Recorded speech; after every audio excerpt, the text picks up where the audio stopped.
हाय, मी नीलम. आपण परवाच गुजराती पद्धतीचा जो क्रिस्पी नाश्ता बघितला त्याच्यातीलच पुढची भाग आपण बघूया. त्याच्यामध्ये मी जे काही सांगितलं होतं तो आपण क्रिस्पी बनवला होता आणि कणिक तीच आणि त्याचाच दुसरा पदार्थ आपण कसा करायचा ते आज बघूया.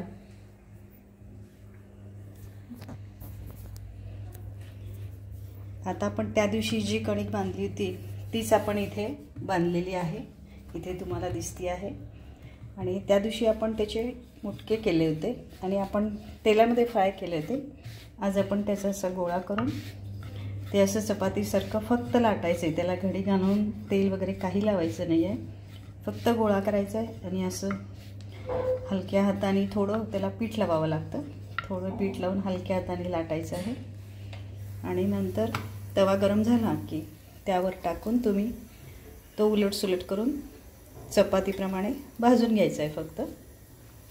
आणि आपण तो परवाचा जो केलं आहे ते भाताचा क्रिस्पी नाश्ता मी जे सांगितलं तर तो तुम्ही गरम गरम खाऊ शकता. आणि ह्याची स्पेशालिटी अशी आहे की तुम्ही हा थंड जरी झाला तरी तुम्ही केव्हाही खाऊ शकता. ॲट एनी टाईम मुलांना तुम्ही डब्यामध्ये सुद्धा हे देऊ शकता. कारण हा गार झाला तरी त्याची चव काही बदलत नाही. पण ते जे क्रिस्पी केलं ते मात्र आपल्याला गरमच खावं लागतं. आणि हे अर्थातच आता दहीबरोबर नक्की छान लागतं. त्यामुळं आम्ही सगळेजण हे नेहमी नाश्त्यासाठी दहीबरोबरच खातो. ही कणिक सगळी पिठं मिक्स असल्यामुळं अशी थोडीशी मऊसर असते. अगदी हलक्या आणि नाजूक हातानंच ते करावं लागतं. आणि ते करत असताना सुरुवातीला तुम्हाला सवय नसेल तर तुम्ही थोडंसं तेल लावून घेतलं हाताला की ते छान बरोबर बनतं. आता हे जसं जसं होईल तसं तुम्हाला मी पुढचं दाखवतेच आहे. त्यावेळेला आपण जी पिठं मिक्स केली होती तीच सगळी पिठं घेतली आहेत. त्यामध्ये पुदिना आणि कोथिंबीर. आता उन्हाळा आहे म्हणून आपण पुदिना घातलेला आहे. हे अशा पद्धतीनं पहिलं होताना थोडंसं जरा हे होईल, पुढचं होतं ते छान होतं. ह्याचाही कलर वगैरे एकदम छान येतो.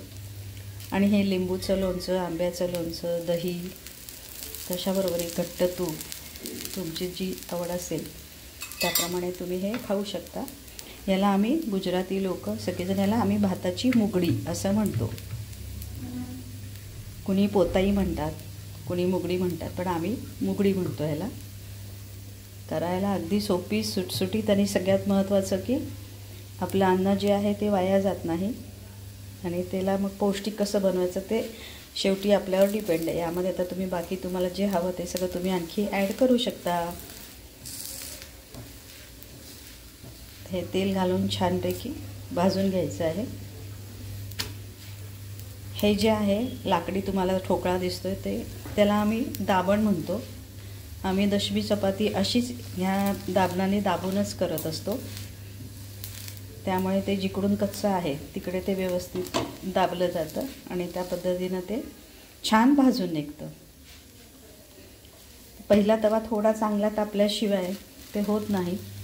पहिलं थोडं इतकं व्यवस्थित होतच नाही, जरासं त्याला फरक पडतो.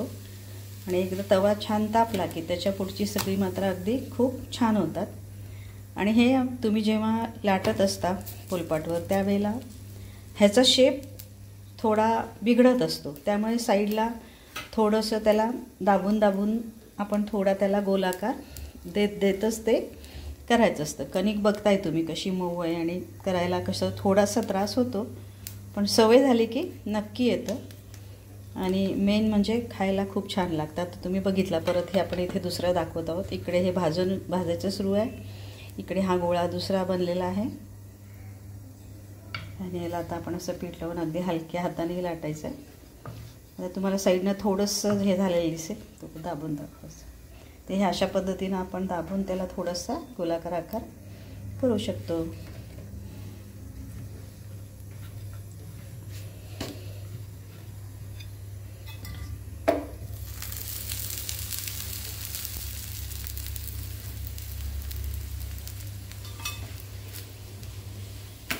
आता बघा हे दुसरं कसं छान झालं आहे.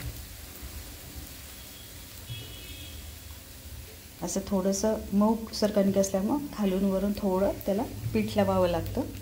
एकसारखं एकदा ठेवलं की पूर्ण चपातीसारखं लाटता येत नाही. आणि आपण ते तसंच डायरेक्ट गोळा घेऊन लाटलेला आहे, त्याला आपण फोल्ड वगैरे काही केलेलं नाही. आता इकडे हे झालेलं आहे, हे आता तेल टाकून आपण भाजून घ्यायचं आहे.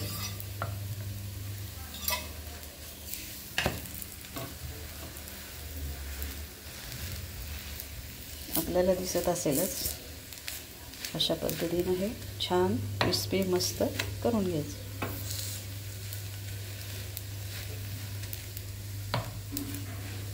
आणि हे जाड पातळ आपल्या आवडीनुसार आपण करू शकतात. तर बघा, नक्की खावा, टेस्ट करा आणि कसं वाटला व्हिडिओ मला नक्की सांगा. माझ्या चॅनलला लाईक करा, कमेंट करा, शेअर करा.